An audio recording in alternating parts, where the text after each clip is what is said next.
Saudara, Garuda Muda saat ini sedang bertanding melawan Kamboja di Gelora Bung Tomo, Surabaya. Seberapa besar peluang Garuda Muda lolos ke babak berikutnya?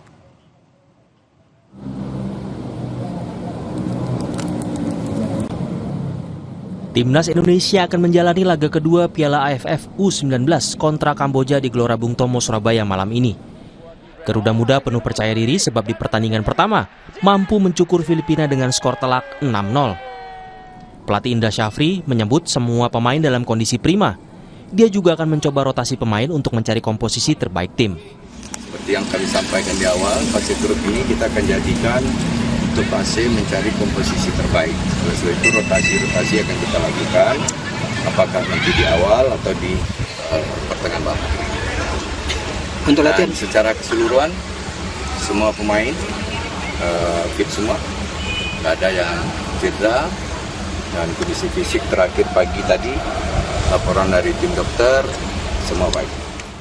Pelatih Timnas Kamboja U19 mengakui Indonesia merupakan tim kuat dan favorit juara. Setelah kalah dari Timor Leste di laga pertama, Kamboja harus mencuri poin lawan Indonesia untuk menjaga asa lolos semifinal. Dalam laga nanti, Kamboja akan berusaha bertahan dan melakukan serangan balik cepat. You know, they are a strong team, maybe the favorite in the tournament, and also the host. And they play like very disciplined and follow the strategy. We try to deal with the strong points.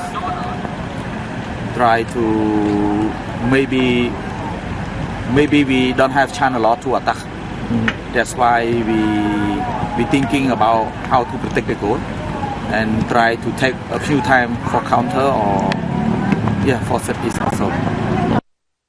Di atas kertas, Timnas memang lebih diunggulkan. Sudah 2 kali Indonesia bersua Kamboja di ajang AFF U19, Indonesia selalu unggul meskipun dengan skor tipis. Pada 2003 menang 1-0, pada 2016 menang 4-3. Timnas pun pernah 1 kali menjuarai ajang ini pada 2013 di era Evan Dimas CS. Kamboja belum pernah. Melawan Kamboja harus dimanfaatkan skuad Garuda untuk mematangkan permainan agar lebih siap menghadapi lawan kuat seperti Australia atau Vietnam. Semoga Arhan KKCS bisa mengulang prestasi Evan Dimas dan kawan-kawan 2013 silam.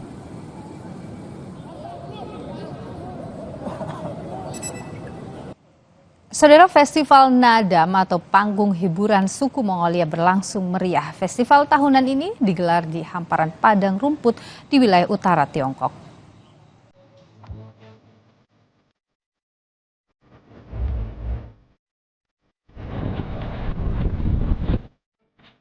Festival Nadam merupakan festival tahunan padang rumput yang dirayakan di Mongolia, utara Tiongkok. Festival ini sudah berlangsung sejak era Raja Mongolia pada tahun 1206 untuk mengumpulkan suku Mongolia yang tersebar di dunia. Dalam Festival Nadam, meliputi kegiatan pacuan kuda, gulat, hingga panahan yang diikuti hanya kaum lelaki dari berbagai umur. Kemeriahan festival menarik pengunjung lokal hingga mancanegara. Festival ini juga merupakan ritual suku Mongolia untuk keselamatan masyarakat serta mendoakan agar diberi hasil panen yang melimpah.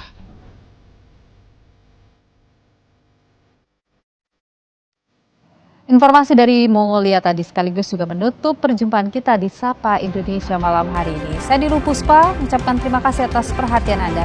Sampai jumpa.